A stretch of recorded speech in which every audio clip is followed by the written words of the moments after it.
कचरा संकलनास होत असलेला विलंब थांबावा आणि इतर गंभीर प्रकार रोखावे यासाठी बुलढाण्याच्या खामगाव नगरपालिकेने खास उपक्रम हाती घेतला आहे। कचरा संकलनात पारदर्शीपणा आणण्यासाठी आता शहरातील प्रत्येक घरावर QR कोड लावण्यात येणार आहे। त्यानंतर कचरा संकलन करणाऱ्या घंटागाडी कामगारांना घरावरील QR कोड स्कॅन करावा लागणार आहे। नगरपालिकेचे मुख्याधिकारी डॉक्टर प्रशांत शेळके यांनी शहरातील प्रत्येक घरावर तसेच दुकानांवर ICT बेस्ड टेक्नॉलॉजीद्वारे स्कॅनिफाय QR कोड लावण्याचा निर्णय घेतला। यामुळे शहरातील कचरा संकलनाची इत्थंभूत माहिती ऑनलाईन समजणार आहे। स्वच्छ सर्वेक्षण अभियानांतर्गत उघड्यावर कचरा टाकणाऱ्या नागरिकांना तसेच व्यावसायिकांवर दंडात्मक कारवाईचा पवित्रा पालिका प्रशासनाकडून घेण्यात येणार आहे। बाजारपेठेत सकाळी आणि सायंकाळी अशा 2 वेळेत घंटागाडीद्वारे कचऱ्याचे संकलन केले जाते। मात्र तरीही काही नागरिक तसेच व्यावसायिक उघड्यावर कचरा टाकतात।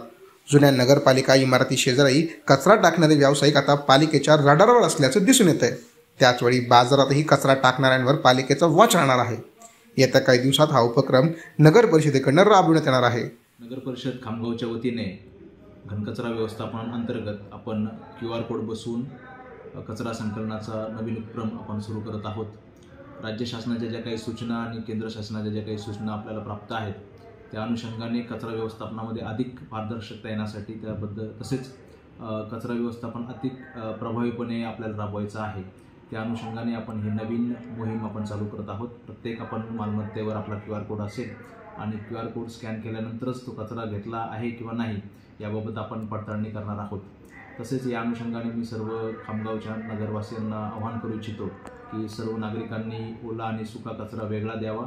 तसेच आपला परिसर जो आहे तो अधिक स्वच्छ कसा राहील यासाठी प्रयत्न करावेत। आपल्या घराच्या परिसरामध्ये चांगल्या पद्धतीची वृक्ष लागवड करावी आणि पर्यावरण संवर्धन आणि शहर आपलं स्वच्छ कसं राहील याकडे सर्वांनी लक्ष द्यावं ही विनंती। धन्यवाद। केव्हापासून सुरू होणार आहे? QR कोड लावण्याचं काम आपलं एक 15-20 दिवसामध्ये पूर्ण होईल। त्याच्यानंतर 1 फेब्रुवारीपासून आपलं हा उपक्रम सुरू करण्याचा मानस आहे। मात्र यासाठी नागरिकांचा प्रतिसाद कसा मिळतो, यानंतर कचरा संकलनाच्या समस्या थांबतील का याचं उत्तर येणारी वेळच देईल।